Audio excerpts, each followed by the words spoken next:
നെറ്റിനൊക്കെ ചോദിച്ചിട്ടുള്ള ഒരു ക്വസ്റ്റ്യൻ ആണ്. അതായത് ലാപ്ലേസ് ട്രാൻസ്ഫോർമേഷൻ കണ്ടുപിടിക്കാനാണ് ചോദിച്ചിരിക്കുന്നത്. ഈ രണ്ട് ഇൻ്റർവെല്ലിലുള്ള വാല്യൂസാണ് തന്നിരിക്കുന്നത്. അപ്പോൾ ഒരു പർട്ടിക്കുലർ ലിമിറ്റിൽ 0 to 1 വരെയൊക്കെ അതിൻ്റെ വാല്യൂ ഉണ്ട്, 1 to 2 വരെ അതിൻ്റെ വാല്യൂ 0 ആണ് വന്നിരിക്കുന്നത്.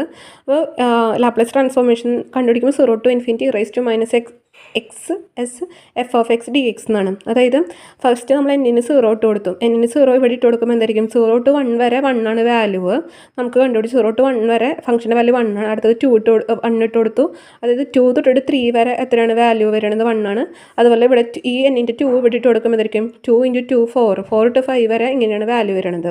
അപ്പോൾ എക്സിനെ നമുക്ക് ഇൻറ്റഗ്രേറ്റ് ചെയ്യുമ്പോൾ എന്തായിരിക്കും, എക്സ് ഡിവൈഡഡ് ബൈ എക്സിൻ്റെ കോയിഫിഷ്യൻറ്റ്, അതായത് -x. അതന്നെ എല്ലാ ടേംസിലും വരും, ലിമിറ്റ് മാത്രമേ മാറണുള്ളൂ. ഇവിടെ 1 ഇട്ട് കൊടുത്തു. അപ്പോൾ -x -0 എന്ന് പറയും, -0 അതായത് 1 തന്നെ. അതുപോലെ തന്നെ ഇവിടെ എന്തായിരിക്കും, -1/s എടുത്തു, ഇവിടെ ഇട്ട് കൊടുക്കും -3s 2s അങ്ങനെ കണ്ടിന്യൂ ചെയ്ത് പോകണം.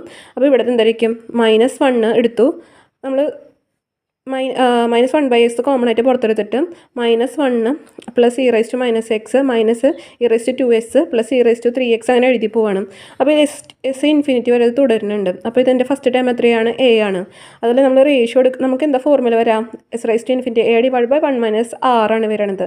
അപ്പോൾ a എന്ന് പറയുന്നത് നമ്മുടെ ഫസ്റ്റ് എന്ന് പറയുന്നത് -1 ആണ് ഫസ്റ്റ്. അതുപോലെ തന്നെ ഇവിടുത്തെ റേഷ്യോ എടുക്കുമ്പോൾ എന്തായിരിക്കും, ഏതെങ്കിലും രണ്ടാണ് നമ്മൾ റേഷ്യോ എടുക്കാം. അപ്പോൾ നമ്മൾ ഇവർ തമ്മിൽ റേഷ്യോ എടുത്ത് -s ഡിവൈഡഡ് ബൈ, അതായത് റേഷ്യോ എടുക്കുമ്പോൾ -s ഡിവൈഡഡ് ബൈ -1 വരുമ്പോൾ എന്തായിരിക്കും, -s ആയിരിക്കും വരിക. അപ്പോൾ ആറിൻ്റെ സ്ഥാനത്ത് നമുക്ക് എന്താ s∞ എന്ന് പറഞ്ഞിട്ടുണ്ടെങ്കിൽ a ഡിവൈഡഡ് ബൈ 1 - r ആണ്. അപ്പോൾ എന്ന് പറഞ്ഞാൽ -1 ഇട്ട് കൊടുത്തു. അതുപോലെ തന്നെ 1 -e⁻s എന്ന് പറയുമ്പോൾ 1 + e⁻s ആയിരിക്കും. നമുക്ക് ഇതായിരിക്കും ലാപ്ലേസ് ട്രാൻസ്ഫോർമേഷൻ കിട്ടുക.